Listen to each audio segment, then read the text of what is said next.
What's up, guys? You want to learn how to paint lip paintings that look like this? Or like this? Of course you do. I got you. Let's get into it. We're just going to go step by step, and if you are more of a beginner, it would probably be good to grid out your canvas, which would end up with something like this, or even something like this. And you would want to take this pattern and put it onto whatever you're looking at. You can see my phone up here looking at the image.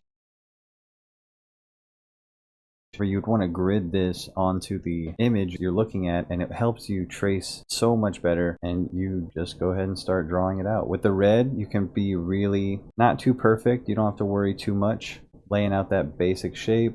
Then you come in with the blue, and remember, if you're using a grid, yours will probably look a lot cleaner than this. This is just my method. Whatever your technique is, I'd love to hear. Throw it in the comments, especially if you're a trained artist. Full disclosure, I've never gone to school for this. This is why I am so interested in making tutorials about the art that I make. So then after the blue, come in with the pencil. The red is really just laying out that basic shape. The blue, finalizing it. And then with the pencil, I know that within wherever the red and blue really match up, that's what I want to be shooting for. And then we can get to the actual art.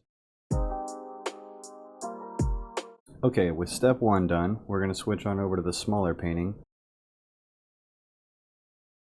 because I think the next step comes across so much better. And step two is how I use blue for the shading instead of black. But I like to avoid using black or white until the very end of the painting. Waiting until the end for black or white, I really feel helps the painting pop really nicely, especially if you can get that depth of colors and contrast without using black or white during the painting. I like to lay out all the areas that I really feel are going to be shaded. And this again is just as you're painting, keep in mind where the light source is coming from. You can see where laying out the teeth and all the dark, where I think the darkness really is going to be with that blue, is going to really help get that depth. And red paints are usually thin by nature. Even very quality ones, they're going to be thinner than, you know, the darker paints, and they typically lay over really well.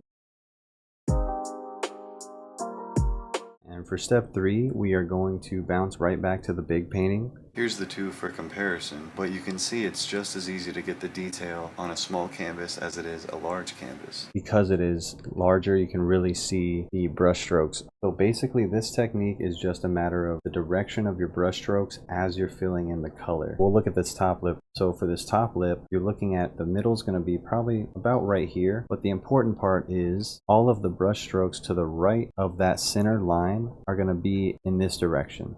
And you can see that playing out all the way down here. And that'll be the same thing for the left. As you're painting from the left of that center line, all of these half moon C shapes, that's how you'll be filling in the color to get the shape of the lip.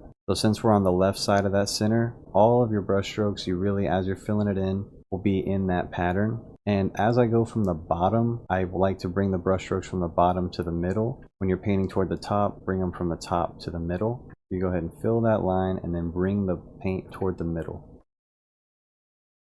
And that's a great way to show every brush stroke doesn't have to be full length from the top to the bottom. Just as long as what you're painting is in that general direction, the shape of the lips will really come across. And really the first pass, I'm just worried about getting that main body filled in. It's just a matter of step by step, you repeat these certain steps. And if we look at...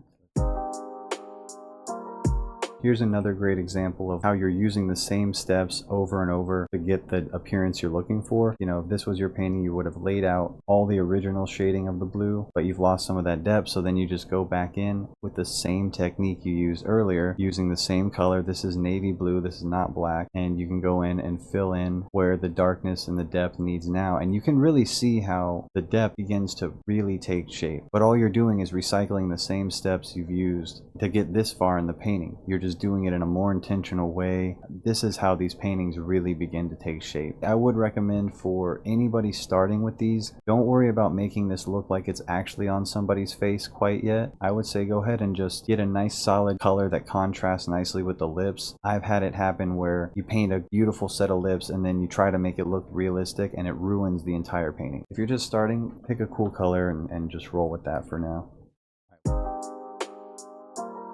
This is the broad strokes of the technique that I use. Just by doing the same things over and over, you eventually end up with a much more refined look. I want to just flash forward through this because this is the basic idea of how, instead of trying to shape these teeth perfectly like that, as you'll see, I like to have the dark line behind it laid out, again using that navy blue, not black, because I just find it so much easier to shape the teeth, as you can see, rather than coming back in and trying to lay this detailed line. But these teeth will be a separate tutorial, so that's for another day.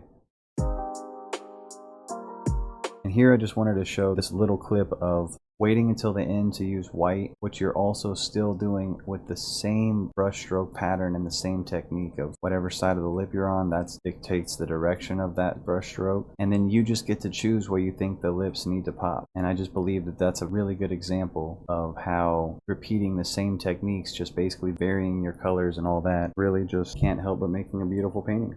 If you made it this far, I just wanted to show you my first lip painting, and I hope this is an encouragement because this is not far from the ones that I was showing you in the tutorial. This was inspired by this guy, and yeah, so happy painting. If that tutorial ends up being helpful for you, definitely let me know. If you have any suggestions for these tutorials, definitely put that in the comments as well. I hope you enjoyed. If you made it this far, thanks for sticking around, and I hope you're painting beautiful stuff in no time. Until next time.